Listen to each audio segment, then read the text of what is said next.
Feminine hygiene needs to be discussed more amongst young girls. I've worked with teenage girls, and unfortunately, a lot of them have odors, don't have the best smell. And I think having that conversation is very uncomfortable, number one. And number two, knowing that a lot of information is like, oh my God, I never knew that. Like, they were never taught that or never talking about this stuff. And what I realized, especially in the Black community, amongst Black mothers and daughters, a lot of Black mothers either don't know how to have a conversation, are too afraid to have the conversation, don't know enough information to have the conversation. They were not taught themselves. So it becomes this thing where, like, when young girls are growing up just thinking about just feminine hygiene, like not having anything to do with sex. In the Black community, for some reason, I believe Black mothers believe if we talk about that stuff, it's going to lead to sex, and that's not the case. There are girls out here who have odors, who are not wiping themselves properly, washing themselves properly, just taking care of their bodies, and then they're out here being sexually active at the same time, and that combination is not good at all. So I think it's so important that we have to be comfortable with our children to have these conversations even before they hit puberty, to let them know about their bodies. Don't be afraid to talk to your daughters. Like, find out the information if you don't know, but we have to do better for our girls. Take off your underwear. Take off your underwear. Every single time I say this, people get so confused and angry because apparently that's weird. But if you're a little smelly down there, or if you have a lot of wetness going on, you want to let that coochie breathe. Number one, you want better airflow down there if you want to eliminate the fish tank smell. Because underwear, specifically synthetic ones, really trap the heat and the moisture, which is going to make you smell. Number two, not only that, constantly wearing synthetic underwear specifically is going to give you a yeast infection. This is obviously not guaranteed, but synthetic underwear specifically is not breathable, which is going to trap heat and moisture, which is going to create the perfect environment for bacteria and yeast to grow, which is going to give you a yeast infection. Yeah. If you get a lot of ingrown hairs, take off your underwear. The material of your underwear constantly rubbing on your skin can cause irritation and ingrown hairs after if you've just freshly shaved. Someone said it perfectly in my comments once. You want to treat your VJ like a wound. You want to give it ventilation. You want to let it air out. You want to do as little as possible to it. Now, obviously, not everybody is going to walk around with no underwear. I get that. But at least when you go to bed, let it air out. Let that Gucci breathe. Now, me personally, the second I get into the house, I'm taking off my underwear. Let it Gucci breathe. Let it breathe. Guys, welcome back to the channel. Hope you are doing well. This is your favorite baby girl, Sharon Rose, and I'm back with another video. So I saw this video on my For You page. I came across it where this lady was talking about feminine hygiene, and she was talking about how mothers avoid conversations about feminine hygiene with their daughters. And she said that more of this conversation needs to be had among young women, and I feel that is so true, because honestly, growing up, we were not really taught much about feminine hygiene. We didn't have these conversations growing up, and I'm so happy that now these conversations are really popping up, and it's making our girls learn more about these conversations, honestly. Because sometimes I know some people were really equipped, like some of our mothers taught us so much growing up, and I give God all the glory that my mom taught me so much growing up as a young girl, and I'm forever grateful to her. God bless my mom so much. And I feel these conversations need to be talked about more, y'all, because she even mentioned that she works with young girls, and some of them have odor and they are also sexually active, and all of that conversation is also wrong, because having odor, with being sexually active and all of that, it's a wrong combo. And also, she mentioned that some others are scared about this conversation, and some others try to avoid it completely, or they're scared, they're too afraid because they know that talking about it is going to lead to sex, the sex talk, as well as they also feel that, and she also mentioned that she also mentioned that some mothers don't have enough knowledge about this topic, which is very true. And I also feel that by God's grace, we have more You know, knowledge is so much accessible now because of the internet, because of YouTube, because of, you know, social media and all of that. You could watch a YouTube video to learn one or two, you know, as a mother, to help equip your daughter, you know, your daughter growing up and all of that. Goes out, you know, having odor and all of that. I feel that as a mother, we can do better. We can do better for our kids, y'all. We can teach them that, you know, we can teach them how to use the rolls, how to use the antiperspirant. You know, we can teach them to be bathing twice a day. We can teach them to be washing their undies, their underwears regularly, you know, because all this is gonna stop, you know, odor is gonna curb it and all of that. But then if this is not taught, honestly, at the end of the day, the child is gonna have odor and all of that. But yeah, before we jump into the video, please show some love for your girl. It's easy and free. Yeah, please subscribe to the channel and give a thumbs up to the video. Please like the video. It really helps with the algorithm. And yeah, with that being said, let's dive right into the video. Feminine hygiene needs to be discussed more amongst young girls. I work with teenage girls, and unfortunately, a lot of them have odors. I have a list, and I am going to move. Please just let me set this up. Please check out the original poster. She made a wonderful video in regards to hygiene when it comes to girls, and in my opinion, this could go to boys as well. I would like to talk about it because I was that girl. I was the stinky girl in elementary school until my grandmother taught me what she could about hygiene. But even then, I've learned some extra things along the way. I want to share 8 tips of the things that I've learned. I'm not even gonna waste y'all time and be like, you must take a shower and drink some water. No, we're gonna get in there. All right, now I'm gonna move. The first thing I have on here is your shower tools, and I'm specifically speaking about a detachable shower head, one that has a straight stream option. Little mist and the little sprinkle options, those are cute for the rooter, but when you get to the tutor, you're gonna need that stream option because you think that you a clean wiper until you get in the shower and open up them cheeks and spray that thing, and you start seeing things trickle down, and you're like, who are you? Some people like a bidet. That's great. It ain't my type of thing. Now, for some people, deodorant needs to be reapplied throughout the day. And that goes for aluminum or deodorants that don't have aluminum. That's why I'm not so keen on that whole put the aluminum back in movement, as if people were not musty before aluminum left. Musty threshold, and that's what I call it. I talked about it in another video. If y'all want me to do a refresher, I can do that. Learn that, and then realize regardless of what type of deodorant you wearing, you may have to reapply it. I don't care what it say on the box. Next thing is that thing need to be dry. If you are going to be outside all day, or you have a long day, or right after you get out the shower, that you should be trying to actively dry that thing out. And for a lot of people, towel drying won't suffice.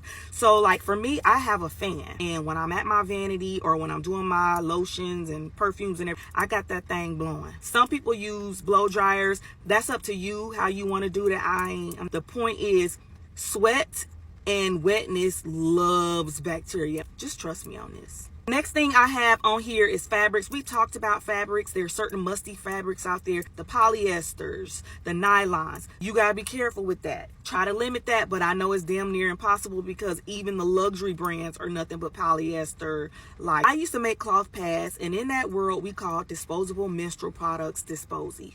And I'm just going to use that term here. I stopped using those. I now use a menstrual cup, menstrual liners when I need a liner, or a menstrual pad. I know that's not for everybody. I know a lot of people don't like the idea of touching blood or being that hands-on with blood.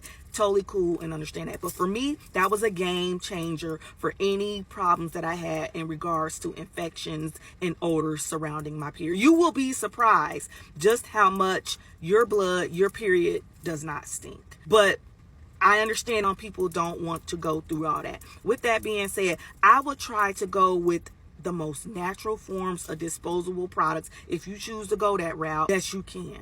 Now keep in mind, you may have to change them more often.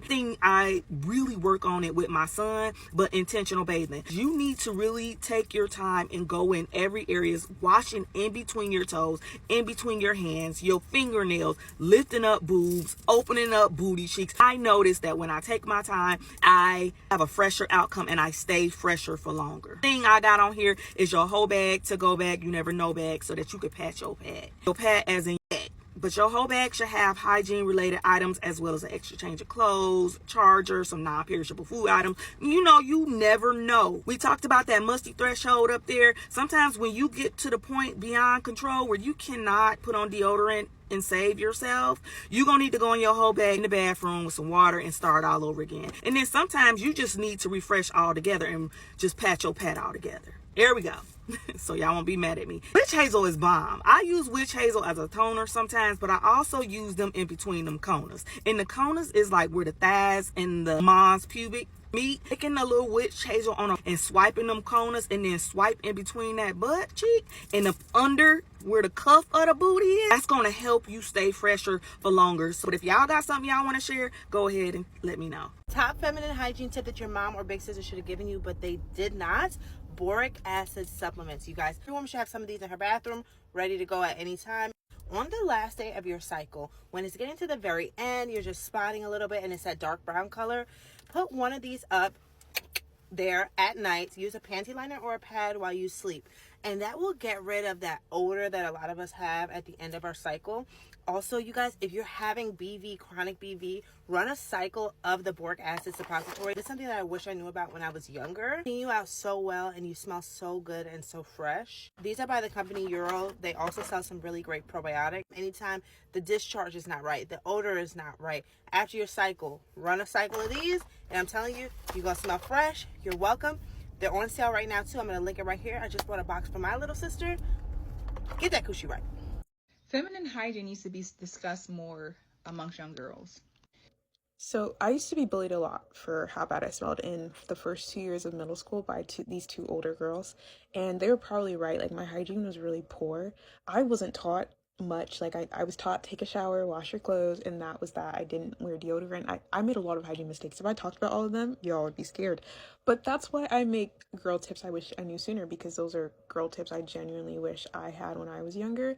And I had to take so many hours and days out of my time to like watch YouTube videos and like learn from other girls on like how to take care of like my body hygiene, all different types of hygiene. And I feel like I'm finally at a place where I'm better, but I did not know that so many people went through what I went through. Like, I really thought it was just me who was like left out to dry. But I appreciate that, like, I'm able to help other people, and that other people are also able to help me, because I know I don't know everything, but it's unfortunate. This is a really good question. My mom taught me like the bare minimum about feminine hygiene, and the shit that she did teach me, it was very like it was rooted in misogyny, like douches, all that stuff that just is horrible for your pH and things of that nature. And when it came down to boys, it was just, oh, boys only want one thing, and like, don't get pregnant. So when I was 14, I lost my virginity, and I told my mom like very shortly after that I lost it, and she immediately put me on birth control, which I'll give her that. That was good parenting, because like I probably would have got pregnant. My mom didn't really teach me much about dating, about relationships or nothing. I just learned from like observing around her. That was pretty much the only thing I was able to do. Even after I was uploaded by my first stepfather, nothing was really taught to me except for when I went to these types of like groups that were for children that had been experienced CSA. She didn't teach me anything. And I feel like they don't teach that because they don't care. Like, at the root of a narcissistic mother, they just don't give any types of, they don't care about anyone but themselves. And then they sit there and they want to chastise you for the shit that they didn't teach you. How would I know that if you never taught me that? I am a blank slate when I got onto this earth. This is my first time experiencing this. And you're expecting me to know everything. It's just pure laziness, projection. I'm pretty sure their mothers didn't teach them. So we just go out in this world and they're blind leading us, and now we're blind. And then a lot of us don't heal, and then we go on to have children, and then the cycle just continues. That is why it is so pertinent that before you decide to procreate, to truly heal from your traumas and understand that the way that you were raised is completely wrong. Everything that you have been taught through your mother and the family dynamics that you grew up in, you have to unlearn that shit because it's just wrong. Like it's just wrong. So, in this video, there was this lady too who mentioned that she also gave tips on feminine hygiene, which is really good. Yeah, it's super important. Super important. She gave really good feminine tips, and also I feel that this conversation really needs to be had. There was this lady in one of the videos who mentioned that growing up as a child, she was not taught how to fix her pad, and she kept on using the wrong place for so many years, y'all. She kept on using the sticky pads of the pad on her V for so many years. She kept on hurting herself, and I could just imagine what a lady went through, what a girl went through. She's not a grown woman, and I can just imagine what she went through as a child. The pain, sticking the sticky pads on her V for so many years, thinking, oh my god, is this how this thing is done, with all this pain for all these years? The lady went through so much, and her mommy just couldn't bring herself to teach this girl how to fix the pad properly. She said her mom kept on buying the pad for her. She just gave her the pads, and that was it, and she called it a day.